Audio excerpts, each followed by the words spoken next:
The most hated promotion, the promotion you don't want, because some promotions are the beginning of burnout, not success. Nobody talks about it or says it out loud because it looks great on paper. You've got the bigger title, more visibility, which can be good and bad, more responsibilities, amongst other things, which we'll touch upon in a little while. But internally, everything feels a whole lot heavier. You're now dealing with more politics and more exposed. And if you're real honest with yourself, you didn't even want the promotion in the first place. In today's video, we're going to talk about the most hated promotion, why you feel trapped in saying yes, and the questions you should ask before committing to that promotion. It's not about moving into a leadership role. It happens at every level. Whether you're moving from an individual contributor to a people manager, or you're currently a manager and have an expansion in scope or team, it's the same pattern. Responsibility expands, visibility increases, and complexity multiplies. But support, authority, and compensation do not expand at the same rate. And that's the issue. The most hated promotion is not about moving into another role. It's misaligned advancement. It's when responsibility grows faster than your support structure. You receive additional responsibilities, but don't have the necessary resources, support, including staffing, for the new deliverables. So you're not set up for success. You're set up for failure. Exposure increases without real decision authority. You have the VP title now. You're the go-to person for all things, whether it's engineering, product management, finance, whatever it may be. But you still have to escalate everything up to your manager for approval. So all you really received was a title, more exposure, more pressure to deliver, and again, not set up for success because your execution is going to get delayed. Expectation rises faster than compensation. With all the additional hours that you're putting in during the day, evenings, and possibly weekends, if you do the math, you're probably making minimum wage, if that. Autonomy shrinks and scrutiny increases. I'm familiar with all these situations because when I was promoted into a senior leadership role, obviously responsibilities grew. And I was told that my old position would get backfilled, and with the existing staff, I would have additional headcount for the new deliverables. And for all the leaders out there, I'm sure you know how challenging it can be to fill positions. You want to ensure that you find the right talent that is aligned with the company culture and the team as well. So a month into my new role, I was told to pause on the hiring process due to budget constraints. And so there was a hiring freeze, but not across the entire company, only across certain departments that executive management did not feel was a priority. And HR was one of them. And so I had to fulfill my new responsibilities in my new role and my old responsibilities. Now, many of you may think, well, that's part of the job, Emily. In a senior leadership role, you have to do it all. Yes and no. Temporarily, yes.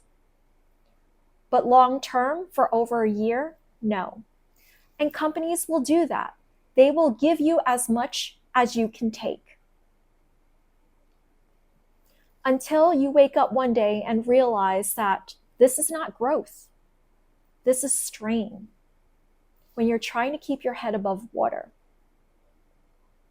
Because now, with that promotion, you're dealing with more stakeholders. You're dealing with more emotional and invisible labor, decision risk, political nuance, higher expectations, and higher visibility. Often coupled with a marginal pay increase, no resources, no transition runway, and for all the new leaders out there, probably no leadership training or any type of meaningful training.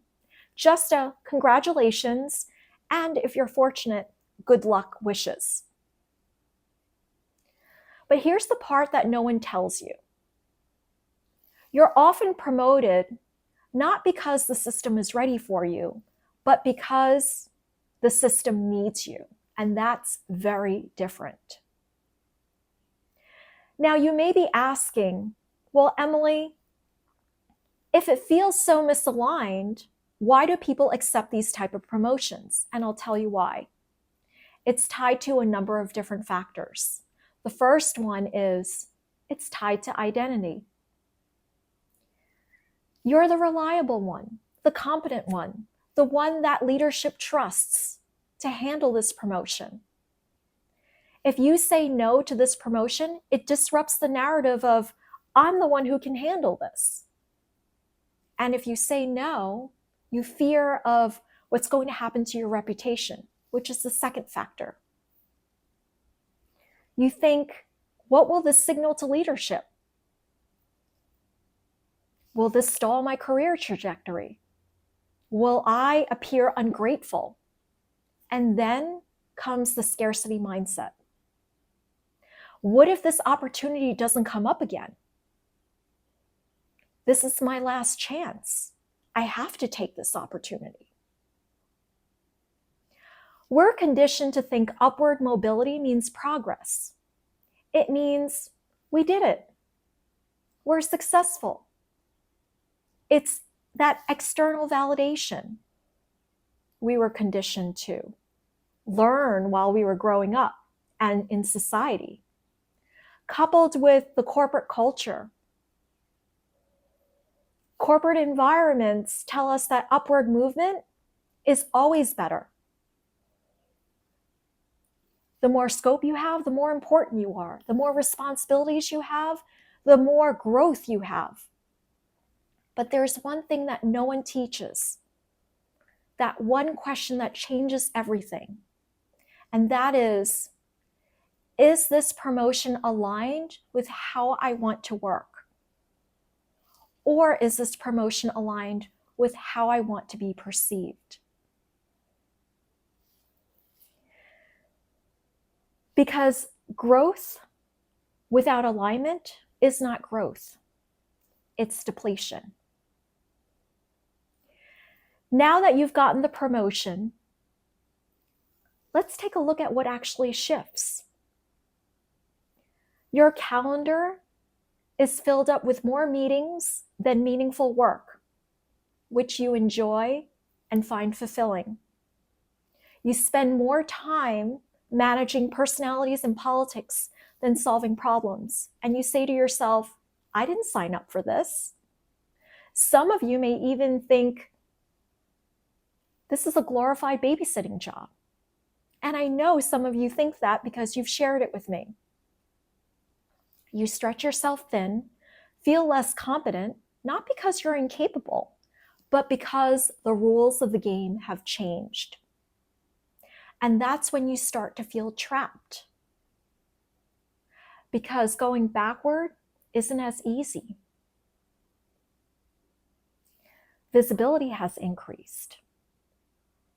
And your lifestyle adjusted to the new pay, your identity adjusted to the new title. And because the visibility has increased, stepping backward feels too risky. It can feel like failure. So instead of recalibrating, you overcompensate, you work longer hours, say yes more often, and you internalize everything. And this is how burnout accelerates. Now, if you're being considered for a promotion, I want you to pause for a moment. I'm going to share with you some questions you should ask before committing to that promotion, because this will help you determine whether that role is aligned with your expectations. And I don't want you to walk in blindly. I want you to be prepared for this. So the first and second questions, they work hand in hand. The first question is, what support expands with this role? And the second question is, what resources are tied to the expectations? Because if you're getting additional responsibilities, you want to ensure that you're getting the necessary support, including staffing and resources for your new deliverables. You want to ensure you are set up for success, not failure. Next question is, what authority expands with this role? And we're referring to decision authority, because again, you're increasing your exposure, you're more visible, and the last thing you want is to delay any type of execution on your part by having to go to your manager for approval on all things. Next question is equally as important. What will I stop doing? With those additional responsibilities, something has to be removed off your plate. And this is the best time to have that discussion so that you and your manager are aligned.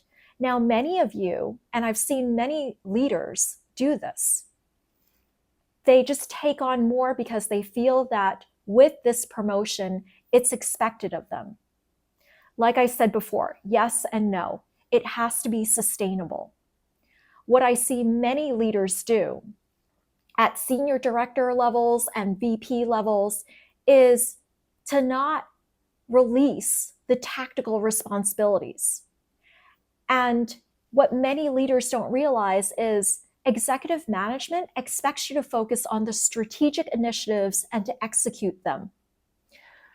So again, have that conversation right from the very beginning so you're aligned and on the same page. Next question, what part of this role excites me and what drains me? If you're taking on this role just for the sake of the title and the compensation, you're going to get burned out. There should be responsibilities in your new role that excites you. There should be more things about this role that excites you than drains you. There has to be that fine balance. And if you can't find that, this role is not aligned. Think twice before committing to it.